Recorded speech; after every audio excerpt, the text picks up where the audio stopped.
Kung nais nyo po mga bossing ko na lumebel up ang inyo pong swerte at kayo po ay lagi na lamang iaadya kung sa lagi kayo ay suswertihin, mainam na gamitan nyo po ng ganitong mga pamamaraan mga bossing.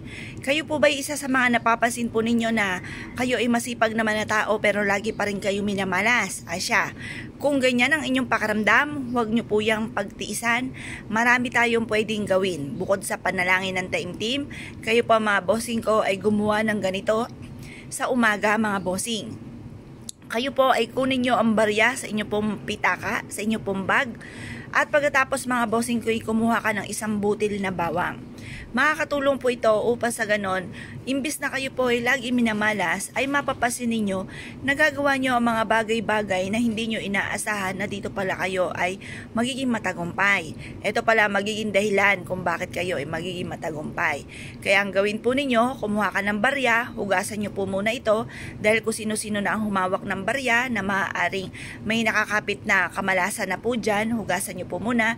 Kapag po ito ay natuyo na sa pamamagitan ng sinag ng araw, huwag nyo po siyang tutuyuin. Yan po ay pwede na nating gamiting pampaswerte. Pagkatapos kumuha ka ng isang butil na bawang, mag-wish ka ng mula sa inyo pong puso.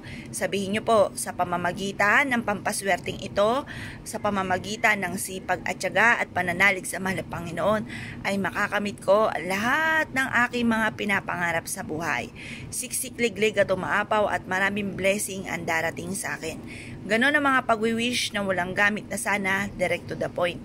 At pagkatapos, ibilad nyo po ito hanggang alas 8 ng umaga. Makalipas ang alas 8 ng umaga, ito po mga bossing ko ay ilagay po ninyo sa center table po ninyo. Ito po ay makakatulong para makapagtaboy ng mga kamalasan. At ito po mga bossing ko, halimbawa, di ba, lumabas ka ng inyong tahanan. Or kaya yung mga anak po ninyo pumasok sa school, pumasok sa trabaho. Ngayon, pag yan po ay bumalik po muli ng inyong tahanan, maaaring may mga negatibo na kumapit sa kanila na magtutuloy-tuloy sa loob ng inyong tahanan dahil wala kang pantaboy ng malas. Mapapansin na lang po ninyo na parang nagsabay-sabay na ang mga pagsubok dahil kada labas, ipinasok naman ang mga kamalasan.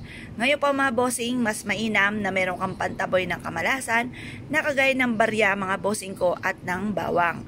Makakatulong po ito upang sa ganon, imbis na kamalasan ay puro kaswertehan naman ang maaaring mapapasa inyo. Pero syempre mga bossing ko, itong mga pampaswerte po natin ay sangkap lamang para tayo maging matagumpay. Ang numero 1 po dyan ay sipag at tiyaga at pananalig sa mahal na Panginoon. Kaya lang, misa may dumarating sa ating pagsubok na masipag naman po tayo, madiskarte, hindi nakakalimot magdasal, pero nadadali pa rin ng mga kamalasan. Kaya dyan naman papasok mga bossing ko ang ating mga pampaswerte. Kaya kung kayo po'y naniniwala at nais nyo po itong gawin, subukan nyo po ito at proven po ito na napakaswerte. Kaya kung kayo po'y naniniwala, ay siya mga bossing at gagawa ka rin naman. Good luck po sa inyo po lahat.